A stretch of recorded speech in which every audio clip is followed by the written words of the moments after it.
এই কচু লৈ আহিছোঁ। এতিয়া কচুৰ দালি বনাম মাছেদি। কচুটো অলপ ভাজি ল'ব লাগিব।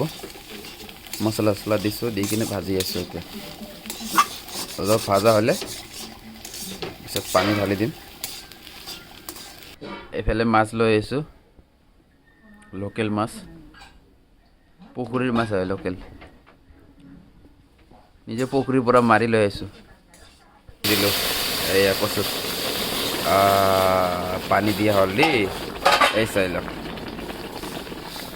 কচুত দিলে পানী ঢালি দিলোঁ।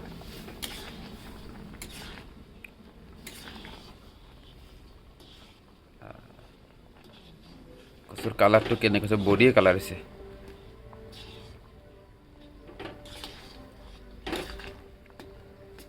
কচুত ঘুটনি দিলোঁ। এৰি দিলে মানে পুৰা দালিটো পুৰা গলি যাব। দালিটো খায়ো ভাল লাগিব এতিয়া।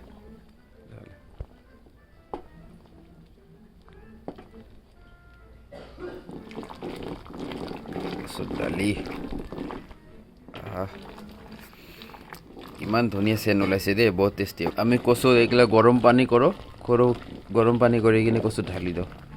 নহ'লে যদি আকৌ মুখত ধৰে, গলত ধৰিব পাৰে না, সেইকাৰণে। মাছ দিম, মাছ দিয়া আছে। মাছ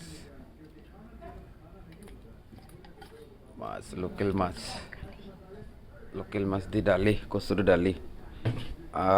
কি টেষ্টি হ'ব দেই। এইফালে চাই লওক, ফিল্টাৰে আমাৰ মুতি আছে, লাহে লাহে মুতি আছে দেই ফিল্টাৰে। এতিয়া দিলোঁ ধনিয়া পাতা। দালিটো ধনিয়া পাতা দিলোঁ, ধনিয়া লোকেল ধনিয়া চেন, পূৰা চেন ওলাইছে। দিয়ে খাই ভাল লাগিব। দালিটো চেনটো ভালেই হৈছে। এইবাৰ টেষ্টি বা কেনে লাগে খালেহে গম পাম। হৈয়ে গ'ল, দালি ৰেডি হৈ গ'ল। এতিয়া আমি খাব লাগিব আৰু।